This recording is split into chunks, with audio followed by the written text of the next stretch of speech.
지금부터 본격적인 주행을 시작하겠습니다.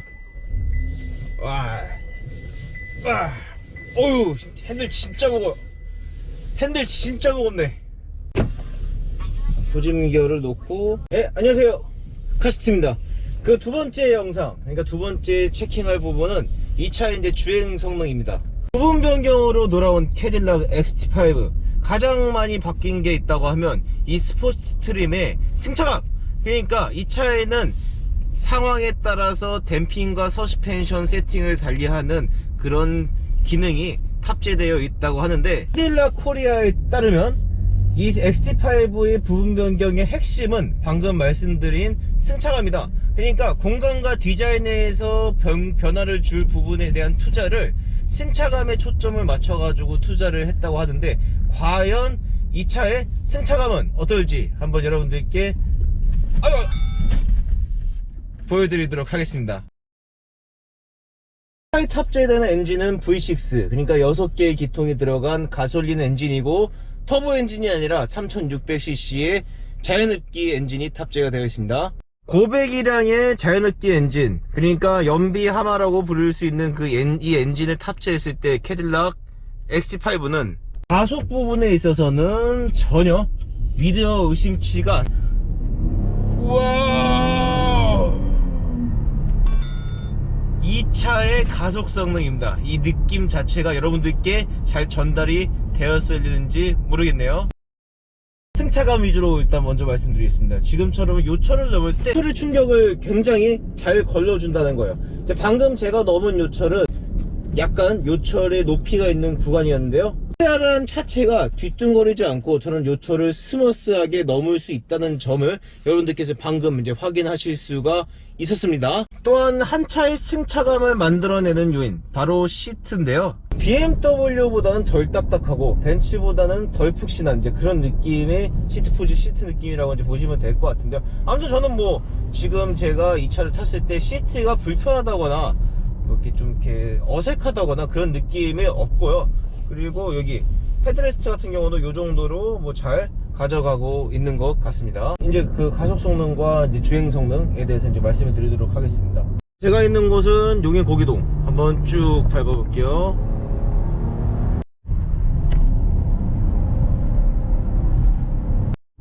캐딜락 XT5 이제 사륜구동 시스템인데요, 사륜구동의 자동차들 같은 경우는 안정성 부분에서는 분명히 확보를 했고, 다만 이제 그런 가속 성능은 상대적으로 후륜구동보다는 좀 떨어질 수가 있는데, XT5 같은 경우는 워낙 고배기량의 엔진을 쓰기 때문에 그런 이제 가속 성능이 아쉽다, 부족하다 이런 거를 전혀 이제 느낄 수가 없습니다. 그렇기 때문에 지금처럼 코너링을 할 때는 굉장히 안정적으로 통과하시는 것을, 그러니까 SUV답지 않는 그런 거동을 느끼실 수가 있을 것 같습니다.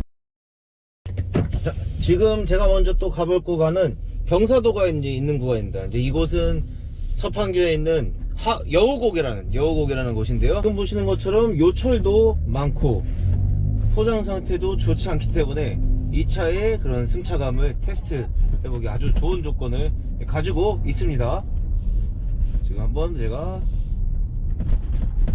보시는 것처럼 되게 스무스하게, 그러니까 요철을 굉장히 잘 걸러주는 느낌이 확실히 있고요. 아주 풍부한 토크와 그런 마력을 이 언덕길에서 발휘하면서 아주 무난하게 이곳을 통과하시는 것을 여러분들께서 지금 이제 보실 수가 있습니다.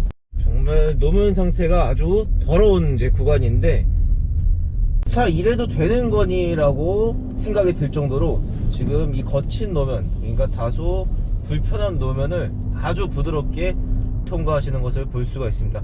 과거 캐딜락 차들 같은 경우는, 그러니까 미국 차들 같은 경우는 물침대와 같은 승차감이 있다는 지적도 많이 받곤 했는데요, GT6는 그렇게 물침대 같은 느낌은 아니고 이제 편안한, 딱딱하지도 않고 너무 물렁거리지도 않고 그 적당한 타협점을 찾은 차가 이제 분명한 것 같습니다. 정말 간단한 가속 성능에 대해서 말씀을 드리겠습니다. 이제 처음에 말씀드렸던 것처럼 이 차는 3600cc에 달하는 고배기량의 높은 그런 출력, 토크가 아니라 출력을 이제 가져가는 차이기 때문에 가속 부분에서는 전혀 문제가 없는 것을 보실 수가 이제 있고요. 지금처럼 80에서 100km 영역에서 주행을 할 때 꽤나 안정감 있고 무지 안정감 있고 풍부한 그런 출력을 마음껏 쓰는 모습을 확인하실 수가 있습니다. 고배기량의 엔진 같은 경우, 특히 자연흡기를 쓰는 엔진 같은 경우는 지금처럼 일상 주행할 때 이제 그 매력보다는 높은 영역대의 RPM으로 왔다 갔다 하면서 그런 가속 성능을 끌어내는 부분이 이 고배기량 자연흡기 엔진의 메리트, 그러니까 운전의 재미 요소 중 하나라고 이제 보실 수가 있는데요. 부드러운 엔진 회전 질감, 그러니까 터보차저에서 느낄 수 없는 부드러운 엔진 회전 질감과 즉각적인 응답성을 바로 자연흡기 고배기량 엔진을 찾는 요 엔진이 하나라고 이제 보시면 될 것 같습니다.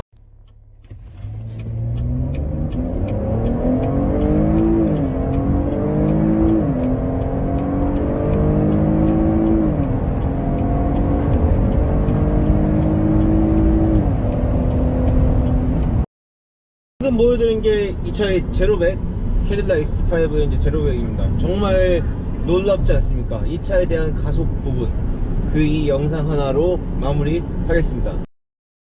이번엔 편의 사양에 대해서 이제 말씀을 드릴 건데요. 지금 보시는 게 이 차의 전방 시야고요.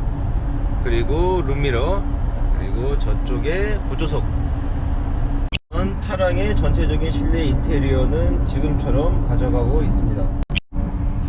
반자율주행 시스템이 탑재가 되어 있는데요. 이 차에는 아쉽게도 2단계가 아니라 1단계의 반자율주행 시스템이 탑재가 되어 있습니다. 즉 차를 자동으로 조향해주는 그런 파일럿 어시스트 기능, 그러니까 자동으로 손을 놓더라도 차선을 따라서 차가 알아서 움직여주는 기능은 빠져 있다는 뜻인데요. 지금 보시는 것처럼 차선 유지 기능은 탑재되어 있기 때문에 손을 놓으면 차가 알아서 조향해 주진 않고요. 손을 놓고 잠깐 차선을 벗어나면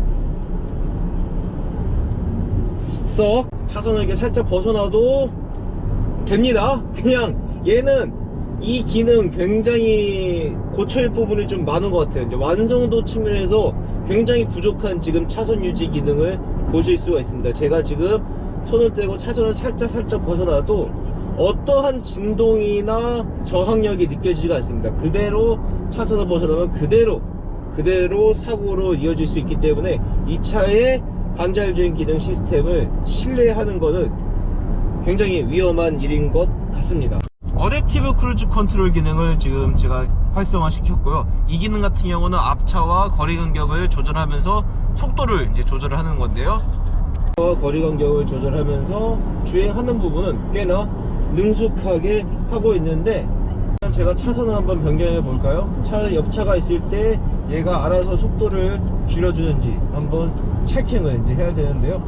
지금 제가 차선을 벗어나니까 속도를 자연스럽게 80 정도까지 줄여주고 다시 속도, 앞차와 멀어지니까 속도를 올려주는 기능은 꽤나 능숙하게 하고 있습니다. 근데 이 차의 반자율주행 시스템은 차선 유지 기능이 좀 아쉽다 하지만 어댑티브 크루즈 컨트롤 기능은 있기 때문에 그 기능 하나만큼 좀 쓸만하다고 말씀을 드릴 수 있겠습니다. 마지막으로 제가 운전을 하면서 가장 많이 쓰는 이 공조 기능과 내비게이션 기능인데요.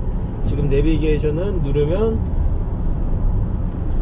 지금과 같은 크기의 화면이 뜨고, 다만 아쉬운 거는 제가 정작 써야 할, 정작 많이 보는 지도 화면은 이렇게 오른쪽으로 조그맣게 펴고 여기 정보들이 왼쪽에 나와 있는 점은 이 캐딜락이 앞으로 좀 개선해야 될 부분인 것 같습니다. 근데 그 일전에 탔던 CT6 같은 경우 정보창이 왼쪽에 있고 지도가 오른쪽에 들어갔는데, 마찬가지로 얘도 지금 정보창이 왼쪽에 있고 오른쪽에 지도가 있어가지고 지도를 보기 좀 다소 불편함이 느껴질 수도 있을 것 같아요. 콘솔 박스 같은 경우는 여유롭고 넉넉한 편이기 때문에 오른손을 이렇게 올려놓고 운전해도 꽤나 편하게 이제 주행을 이제 할 수가 있고요. 다만 여기까지 거리는 좀 있는 편이에요. 그래서 콘솔 박스에 손을 올려놓고 이 거리 조절은 사실상 어렵다. 그래서 손을 살짝 뻗어주면 됩니다.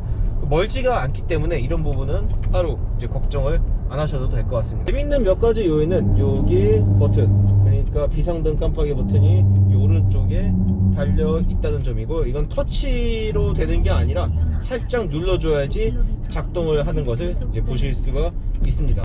그리고 공조장치 송풍구는 지금처럼 되어 있고요. 굉장히 위아래로 바람 세기를 조절하고 또 위아래로 지금 온도 조절도 가능한 것을 확인하실 수가 있겠고요.